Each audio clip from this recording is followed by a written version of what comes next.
Hey Brainiacs, welcome back to Behind the Brains, where we dive into the quirky, fascinating reasons behind why we do the things we do. I'm Theophilus, and today we're unpacking 4 everyday habits: daydreaming, snoring, tapping our feet, and constantly checking our phones. Why do we do these things? When do they pop up? And are they harmful? Stick around for some mind-blowing insights, and don't forget to like, subscribe, and hit that bell so you never miss an episode. Let's jump in. Ever find yourself lost in a fantasy world, imagining you're a rock star or maybe just replaying a conversation in your head? That's daydreaming, and we all do it. So why does our brain love to wander? Daydreaming happens when our brain slips into the default mode network, a fancy term for the part of your brain that kicks in when you're not focused on a task. It's like your mind's screensaver. Scientists say we spend up to 30 to 50% of our waking hours daydreaming.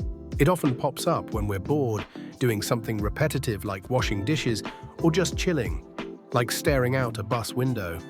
Why do we do it? Daydreaming helps us process emotions, plan for the future, and even boost creativity. It's like a mental playground where we solve problems or imagine possibilities. But is it harmful? Not usually. It's a healthy way to recharge, unless it's excessive and keeps you from focusing on important tasks, like missing your bus stop because you were dreaming about being an astronaut. So next time you catch yourself daydreaming, don't sweat it. Your brain's just taking a creative coffee break. Okay, let's talk about snoring. That nighttime symphony some of us, or our partners, can't stand. Snoring occurs when air struggles to move through your throat while you sleep, causing tissues to vibrate like a kazoo. It's most likely when you're super tired, sleeping on your back, or if your airways are a bit blocked. Some folks snore more after a late-night pizza or a glass of wine because those relax your throat muscles. Is snoring harmful? For most, it's just annoying. Sorry, roommates. But loud, chronic snoring could be a sign of sleep apnea, a condition where breathing stops briefly during sleep. That's worth checking with a doctor if you're waking up tired or gasping. Otherwise, snoring's mostly harmless, just a quirky way your body says, "I'm sleeping deeply." Pro tip: try sleeping on your side or using a humidifier to keep snoring to a minimum.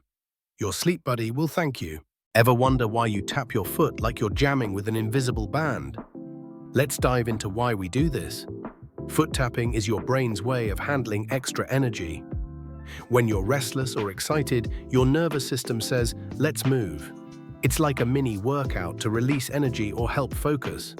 You might tap your foot waiting in line or solving a tough problem. And let's be honest, a catchy tune can turn anyone into a foot-tapping machine. Is it harmful? Not really. It's a harmless way to stay alert or manage stress. Some studies even suggest fidgeting boosts concentration, especially for those with ADHD. But if it's driving others nuts or feels out of control, it might signal anxiety. A quick mindfulness break could help calm things down, so keep tapping to your own beat. It's just your brain's way of staying in tune. And speaking of things we do without thinking, why do we check our phones constantly? Okay, be honest. How many times have you checked your phone since this video started? Don't worry, we're all guilty. Let's break down why we can't stop grabbing our phones. Constant phone checking is like chasing a tiny spark of joy, thanks to a brain chemical called dopamine. Every text, like, or notification gives us a little hit of this feel-good chemical, making our phones as addictive as a slot machine. We're most likely to check our phones when we're bored, like scrolling during a dull moment, or waiting for something exciting, like a friend's reply or a breaking news alert. It's also super common when we're stressed or procrastinating. Hello, endless TikTok loops. Is it harmful? It can be if it gets out of hand. Constant checking can tank your focus, disrupt sleep if you're scrolling at 2 a.m., or even strain relationships if you're glued to your screen during family time. Studies link excessive phone use to higher anxiety and feeling less present. But staying connected isn't all bad. Just set some boundaries, like no phones during meals or an hour before bed. Try this. Stash your phone out of sight for a bit and see how free you feel. Your brain might just love the breather. Now it's your turn. Which of these habits do you catch yourself doing every single day? Foot tapping, phone checking, both? Drop a comment and let's talk about it. I read every one. And hey, if you enjoyed this episode, Don't forget to like, subscribe, and hit that bell so you don't miss the next one.